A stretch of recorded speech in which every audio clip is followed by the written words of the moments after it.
Shalom, shalom. Je crois par la grâce de Dieu que tu vas bien ce matin et que le Seigneur te fortifie et qu'il t'a pleinement fortifié pendant cette semaine. Je crois par la grâce de Dieu que tu es en pleine forme. Et ma prière pour toi ce matin, c'est que le Seigneur te remplisse de la connaissance de sa volonté, en toute sagesse et intelligence spirituelle, afin que tu puisses marcher d'une manière digne de lui et lui plaire en toutes choses, au nom de Jésus. Amen. Bien-aimé, je suis content de te revoir ce matin et je crois véritablement que le Seigneur t'a fortifié par sa parole pendant la semaine, parce qu'il est important d'entendre ces choses, mais il est crucial de les mettre en pratique. Donc je crois qu'alors que tu écoutes ces choses, que tu prends le temps de les pratiquer. Parce que la vie en fait avec Dieu, c'est une vie d'obéissance, c'est une vie de pratique de la parole. Si tu veux le voir véritablement, si tu veux le voir de manière palpable dans ta vie, il va falloir appliquer ce qu'il te dit d'appliquer et au temps où il te dit de l'appliquer. Donc je crois véritablement que pendant cette semaine, tu t'es plongé dans la parole, tu as plongé tes regards dans la loi parfaite de Dieu. Et je crois qu'elle te fortifie et qu'elle va davantage te fortifier au nom de Jésus. Déjà la semaine passée, on parlait de grandir dans son intimité, mais on avait mis un accent particulier sur la parole de Dieu. Et cette semaine, nous avons continué dans ce sens, le sens de la puissance qu'a la parole, de l'influence qu'a la parole sur ton âme. Je crois qu'on en a déjà certainement parlé, mais tu dois certainement le connaître. L'âme est le siège des pensées, des émotions, de ton intelligence. Et ce matin, je voudrais véritablement qu'on revienne sur le texte de Hébreux 4, verset 12 qu'on a vu la semaine dernière, mais cette fois-ci dans la version, qu'on la lise dans la version parole de vie. Parce que véritablement, la parole a une puissance extraordinaire. Rappelle-toi de ce que le Seigneur nous a dit dans Jean 1, au verset 1. Au commencement était la parole était avec Dieu, et la parole était Dieu. La parole a tout créé. Et donc ce matin, nous allons davantage nous plonger dans la parole, afin que celle-ci nous fasse beaucoup de bien. Donc comme je te dis, on va lire Hébreux 4, verset 12. Dans la version parole de vie, il est dit ceci. La parole de Dieu est vivante. Elle est pleine de force. Elle coupe mieux qu'une épée qui coupe des deux côtés.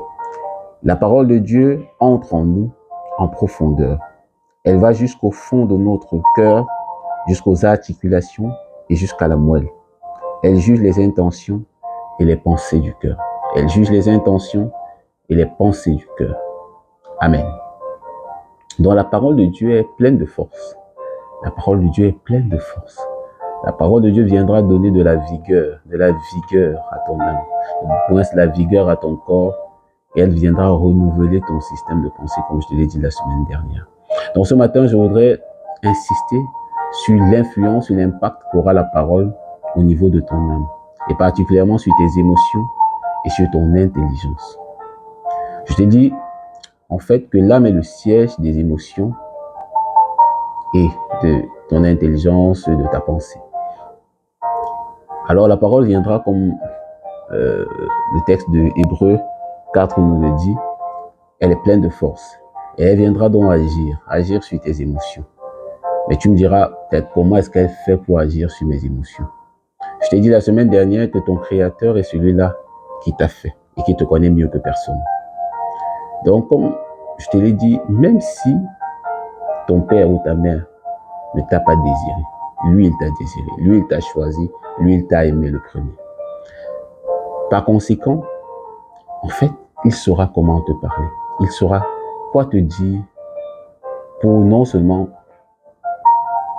valoriser en fait ta personne, mais il saura surtout te réconforter. Parce qu'à la vérité, il nous a dit dans Ésaïe 49, qu'est-ce qu'une femme peut-elle oublier le fruit de ses entrailles? Est-ce qu'une femme peut oublier ce qui est sorti d'elle, ce qu'elle a porté pendant 9 mois? Et même si elle arrivait à oublier ce qu'elle a porté pendant 9 mois, moi, l'Éternel, moi, ton Père, je ne t'oublierai jamais. Il dira par la suite que je t'ai gravé sur les paumes de ma main. Je t'ai gravé sur les paumes de ma main. Et je t'ai en permanence devant les yeux. Le Seigneur t'aime. Le Seigneur t'a choisi. Le Seigneur, tu es précieux aux yeux de Dieu. Et s'il avait fallu qu'il vienne sur la terre mourir sur la croix pour toi, uniquement pour toi, parce que si tu es seul sur la terre, il serait venu. Il serait venu même si tu étais la seule personne sur la terre à sauver. Pourquoi? Parce que toi, tu as du prix à ses yeux. Parce que tu es précieux, parce que tu es précieuse à ses yeux. Alors, tu n'es pas banal, tu n'es pas n'importe qui. Tu es choisi et aimé de Dieu. J'ai même envie de dire, tu es choyé par Dieu. En fait, il saura valoriser ta personne. Il viendra réconforter, en fait, les émotions. La Bible dit que c'est dans le calme et la tranquillité que sera votre force. En fait, il viendra apaiser ton âme. Il est le seul qui puisse le faire. Parfois, nous cherchons le réconfort dans les paroles des hommes, mais seule la parole de Dieu viendra apaiser et réconforter notre âme. Il sait quoi te dire. Parfois, tu es tombé en tant que femme devant des manipulateurs qui ont usé de leurs paroles pour te faire tomber. Mais lui, sa parole te relèvera. Sa parole te redonnera de la valeur. Alors tourne-toi vers sa parole et laisse-la te faire du bien. Elle te fera beaucoup de bien. Donc, la parole agira sur tes émotions. En deuxième point, la parole agira sur ton système de pensée, comme je te l'ai dit déjà.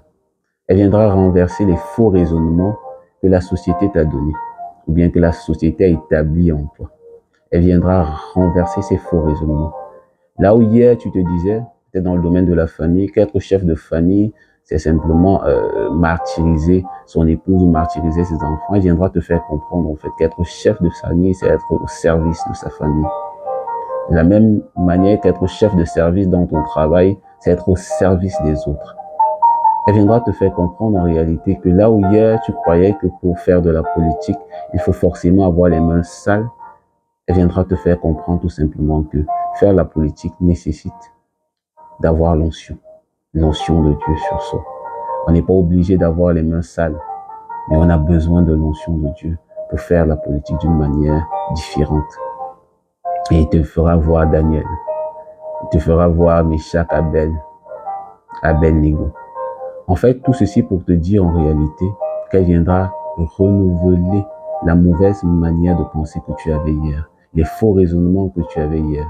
Et ça, dans tous les domaines, que ce soit la politique, l'économie, la famille, comme je l'ai dit, les médias.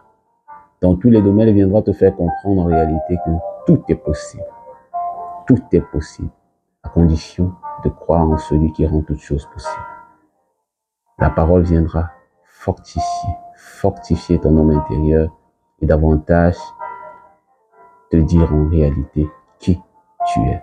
Tu n'es pas n'importe qui, tu es né de Dieu, tu es sorti de Dieu, tu es un technon, tu es un appelé de Dieu pour un but précis. Tu n'es pas le fruit du hasard, Dieu t'a choisi en cette saison pour que le monde bénéficie en fait de sa gloire au travers de toi.